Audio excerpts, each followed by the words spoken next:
Assalomu alaykum barchaga. Salomatmisizlar? Sizlar bilan shaxsiy brend va blog boshlash darsini o'tamiz. O'zi shaxsiy brend va blog farqi nima?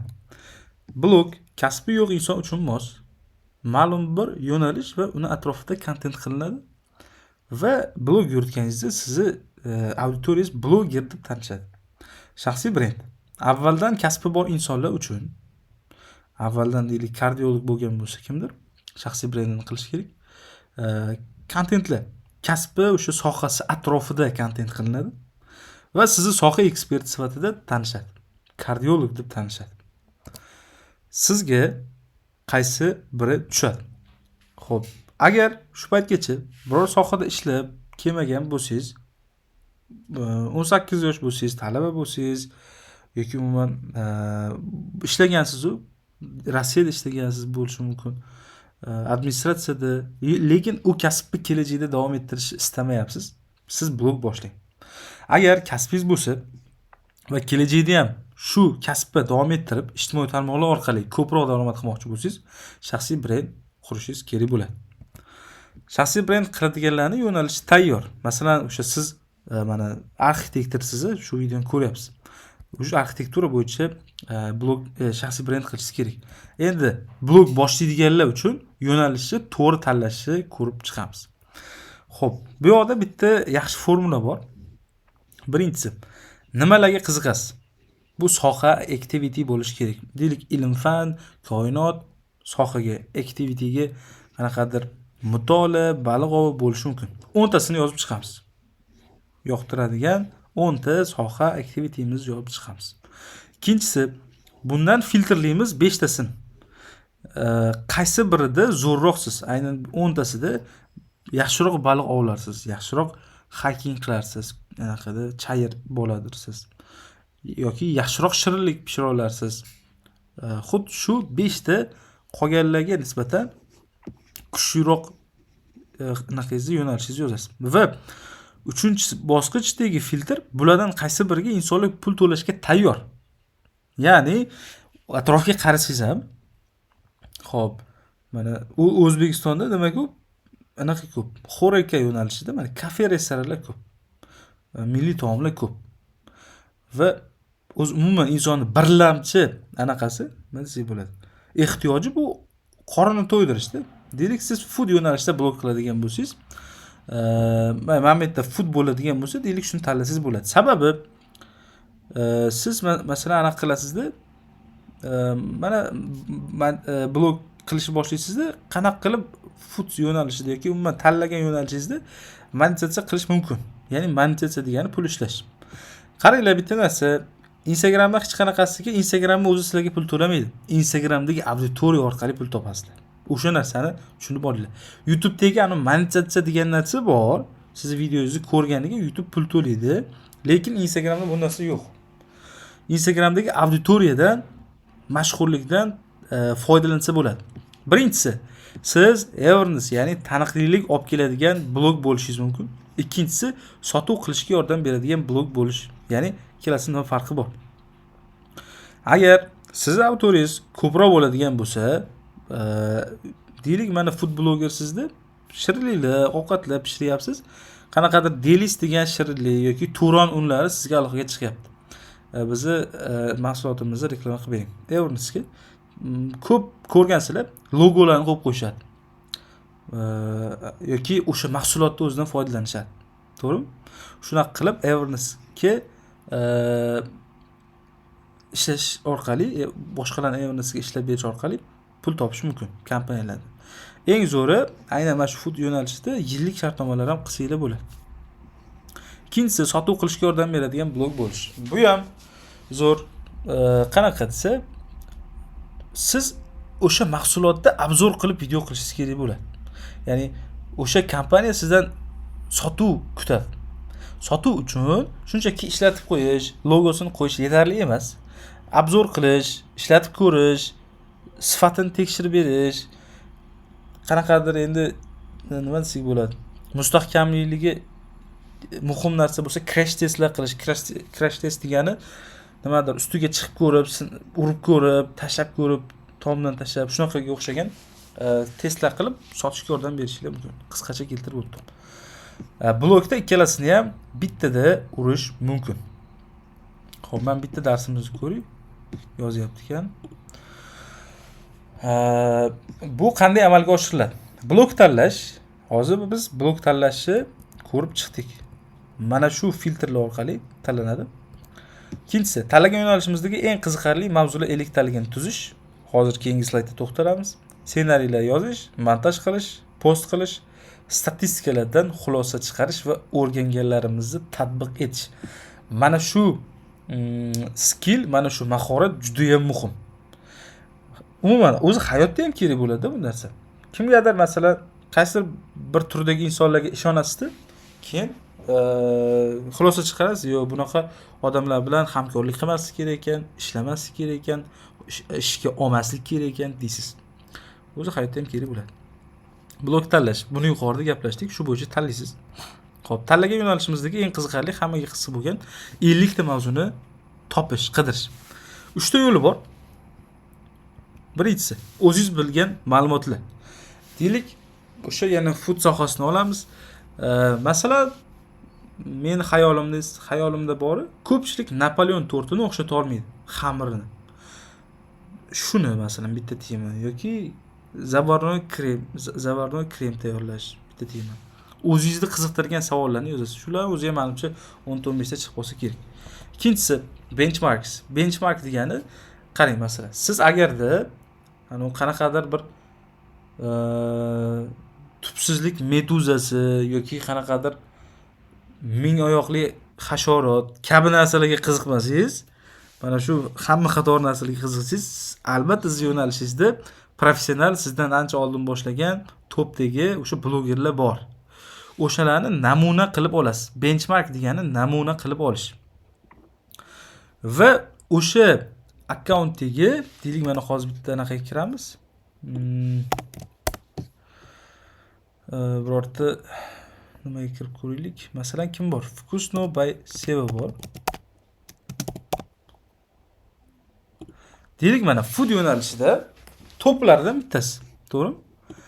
Kiramiz, eng uchgan videolardan birortasini benchmark qilib olib ko'ramiz. Masalan, men 2,5 million ko'rilgan ekan. Sirlar bilan eng aniq retsepti: 2 ta tuxumga 2 osh qoshiq shakar. Wow. Masalan, men o'zimga mana shunaqa nima desa bo'ladi? Pankek deydimi? Shunaqa kekschaga o'xshagan narsalar yoqadi. Masalan. Yosh bolalarga ham yoqadi. Nimaga? O'sha yumshoq, shirin bo'lganligi uchun, xamiri zo'r. Tayyorlashni ko'pchilik bilmaydi. Xuddi shunaqa, mana shunaqa qilib, qidirib, nimaga uchgan, aynan shu temalarni olib nima qilaverasiz? Benchmark qilib olasizda, yig'asiz. 20 ta 30 ta temani yig'ib chiqasiz. Nafaqat bu bloger. Buni podpiskasiga kirsangiz, juda ko'p yana nima desak bo'ladi? Shunaqa food blogerlar bor bo'lishi mumkin. Keyin men buni bossangiz ham o'zi chiqadi. Mana plus shani bossangiz ham, telefonda ham chiqadi bu. Mana bu yerda mana test cooking chiqyapti. Yana Sitora Kitchen chiqyapti.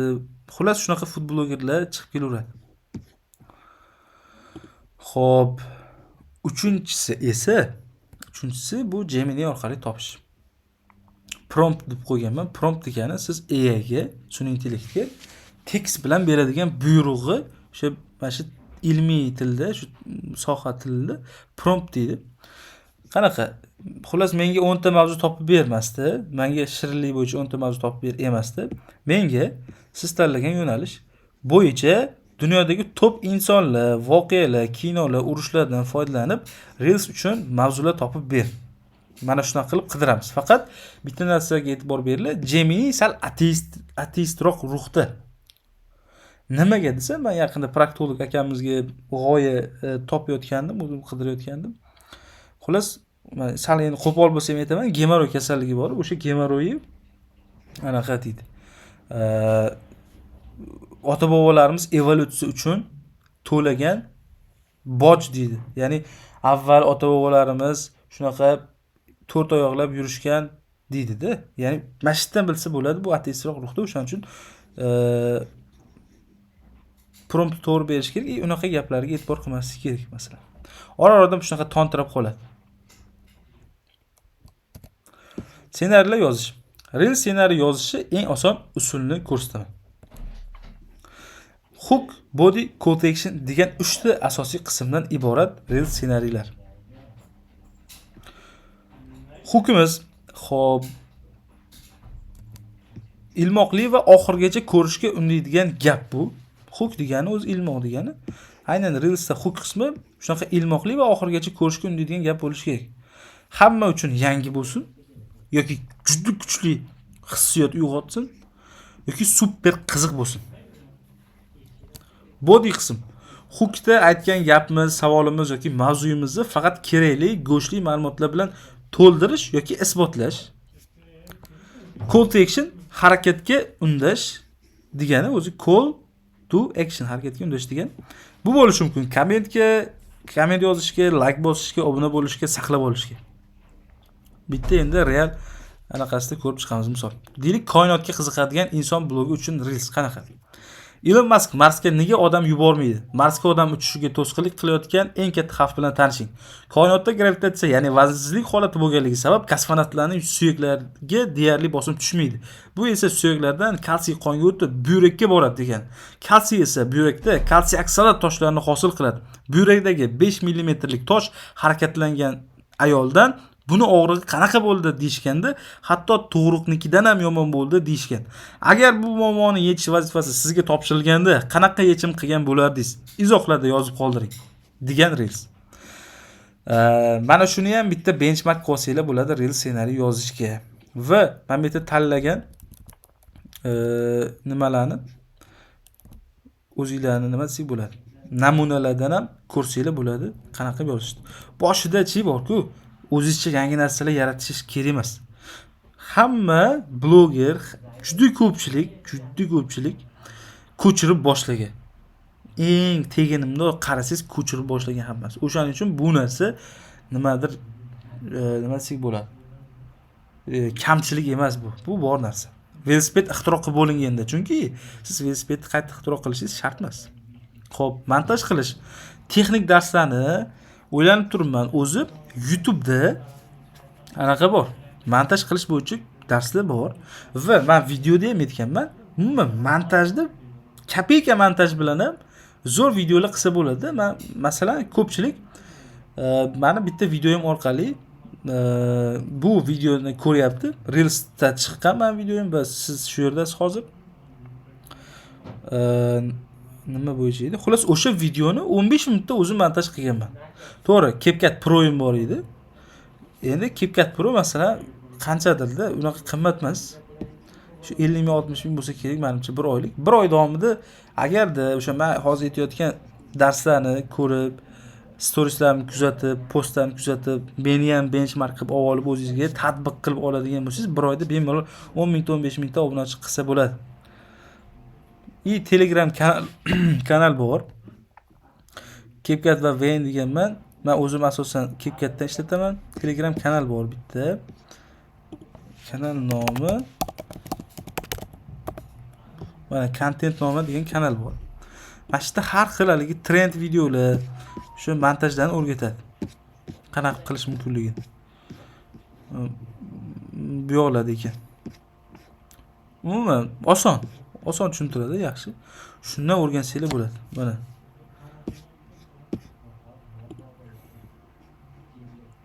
Xuddi mana shuni yozasizlar.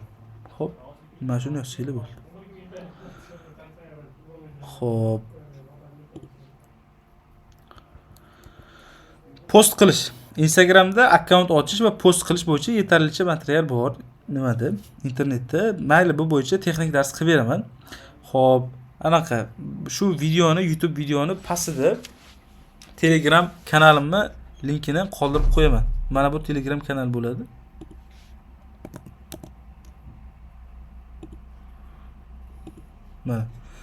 Mana shuni yozsanglar chiqadi. Xo'p, shu kanalga men texnik darslarni yozib qo'yaman.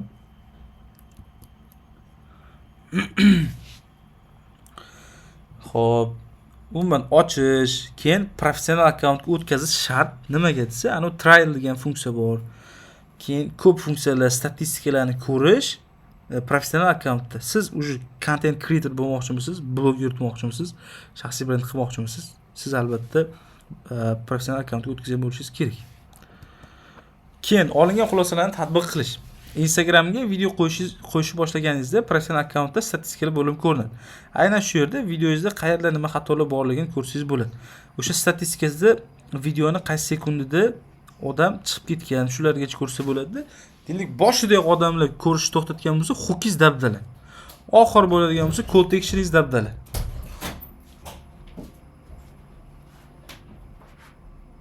Xo'p, endi prezentlarimiz tugabdi. E'tiboringiz uchun rahmat. Like bosib, obuna bo'lib qo'ying. Shu joygacha ko'rgan bo'lsangiz videoni, agar shaxsiy brend sizga tushadigan bo'lsa, keyingi darslarda shaxsiy brend bo'yicha bo'ladi darslar. Buni blog boshlaydiganlar ham ko'rsin. Ular uchun ham foydali bo'ladi. Xo'p, savollar bo'lsa, mana bu Telegram kanaliga qo'shilib olib yoki YouTube mashini kommentlarida bersanglar ham bo'ladi. Obuna bo'lib qo'yinglar, like bosib qo'yinglar. E'tiboringiz uchun rahmat.